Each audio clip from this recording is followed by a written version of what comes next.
I am Keleigh Arrington, and this is your WTRT Tigers War News for Friday, April 15th. In SSU campus news, Savannah State men's golf finished fourth in their first Southern Intercollegiate Athletic Conference Championship this past week. The Tigers shot a team total of 971 through the three-round tournament. They opened with a 318, shot a 338 in round 2, and closed with an improved 315. Corbin Allen led the Tigers in the individual field. He finished in 10th place, his fourth top 10 finish this semester. Despite being in the SIAC since spring of 2020, the Tigers were unable to compete for a conference championship due to the pandemic until this year. Savannah State men's golf will close the 2022 spring season at the PGA Works Collegiate Championship. In national headlines, a January 6th rioter who claimed he was ordered by then President Trump to go to the Capitol has been found guilty on all charges. Dustin Thompson, a 38-year-old exterminator from Ohio, faced 6 charges after storming the Capitol, including stealing liquor and a coat rack from the building. He said he felt obligated to follow Trump's orders and got caught up in the moment. The trial marked the first time a Capitol riot defendant tried to convince a jury that Trump was responsible for the insurrection. Thompson's lawyer argued that Trump had incited the riots in his speech preceding the march to the Capitol, telling his supporters to fight like hell. The jury disagreed, finding Thompson a willing participant in the riots who was capable of making his own decisions. The most severe charge that Thompson was convicted of, obstruction of an official proceeding, a felony, carries up to 20 years in prison. He will be sentenced in July. After the sinking of a Russian warship that Ukraine claims to have hit with a missile, there was a flurry of Russian strikes overnight and into the morning all across Ukraine. Russian forces are also rapidly building their presence in eastern Ukraine. CNN's chief international correspondent, Clarissa Ward, reports. Ukrainian military officials are saying that Russia is beefing up its forces along the border as they continue to soften the ground in preparation for this major offensive. According to the Ukrainian military, there are now command and control components as well as aviation assets along that border, and many of the troops who took part in the northern failed offensive above and around Kyiv have now taken positions in order to participate in this offensive. It's a 3-pronged attack, reportedly. Will be coming down from the north to the east, also up from the south. And as they soften the ground for it, we saw for ourselves these towns on these front lines in the Donbass region are being shelled day in, day out. We visited one where many people are desperate to evacuate, but told us they simply don't have the means to do it.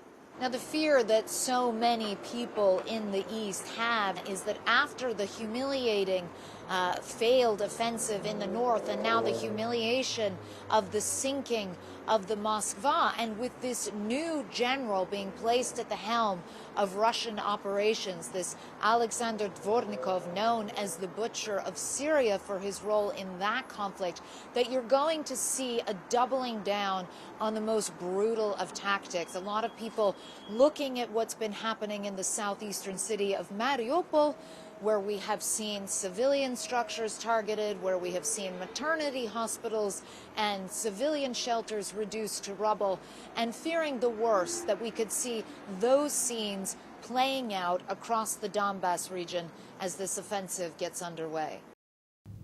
The family of a Michigan man who was killed earlier this month in an officer-involved shooting is speaking out.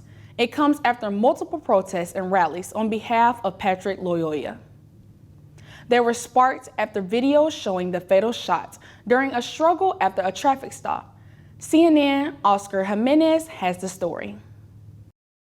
I'm really deeply hurt and wounded. The parents of 26-year-old Patrick Loyola speaking publicly through their pastor for the first time since police released video of their son being killed. You still think about him?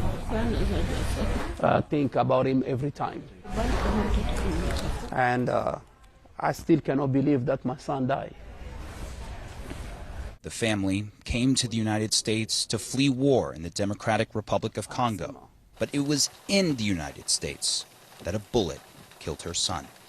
The father still remembers asking police how his son was killed. Very astonishing, amazing. They told me that he was killed by an officer. I didn't believe it. I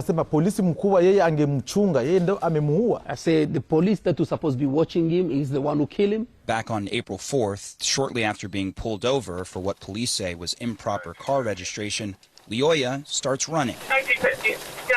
The officer chases and they go to the ground, beginning what would become minutes of wrestling and struggling. The officer used his taser twice, but failed to make contact, as Loyola puts his hands on the taser when the two go to the ground for what would be the final time, struggling for a few brief moments before the officer's final words. Drop taser! Everyone. 1915. I was just involved in shooting. Nelson Griggs. Starting medical. 1915. I'm Nelson. North of Griggs. I'm 10-4. Suspect's down. The officer got up. Loyola didn't. The shooting sparked a mass protest in downtown Grand Rapids, centered on justice for a new face in what many see as a familiar story. The officer who fired the shot still hasn't been named, but has been stripped of his police powers. The Loyola family's power is now focused on one thing. If really Patrick is dead, naomba justice. I just ask for justice. Michigan State Police say once the investigation is complete, the evidence will be turned over to the county prosecutor, who will be deciding on possible charges. In local news, the mayor of an East Georgia town has pleaded guilty to the felony theft and forgery charges, prompting his immediate removal from office. Local news outlets report Waynesboro Mayor Greg Carswell pleaded guilty Tuesday in Statesboro to theft by taking, theft by deception, and second-degree forgery. A judge sentenced Carswell to 10 years of probation and ordered him to make his restitution to his victims. The charges relate to Carswell's work at a Statesboro loan business. Governor Brian Kemp has suspended Carswell from office in 2021 after he agreed to step aside. Vice Mayor James Chick Jones has been leading the city. And we will wrap up our newscast on a lighter note. The 48 candidates for the Alaska lone U.S. House seats include an ex-governor, doctor, professor, a gardener, few lawyers, and fishermen.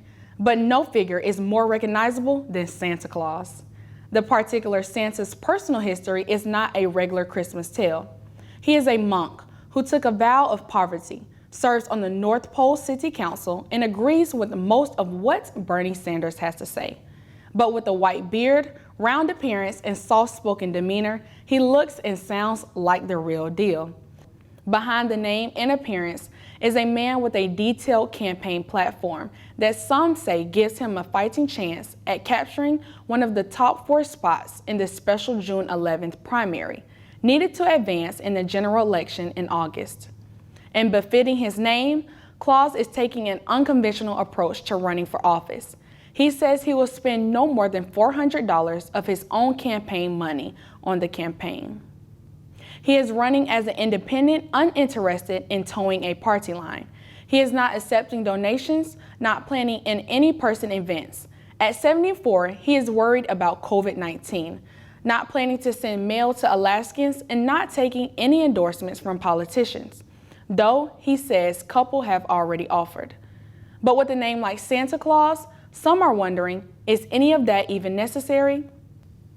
The only other candidate in the race whose name recognition rivals Santa's is former Governor Sarah Palin, who elicits strong emotions ranging from adoration to detestation, and is widely seen as one of the most famous or infamous Alaskans in the history of the state.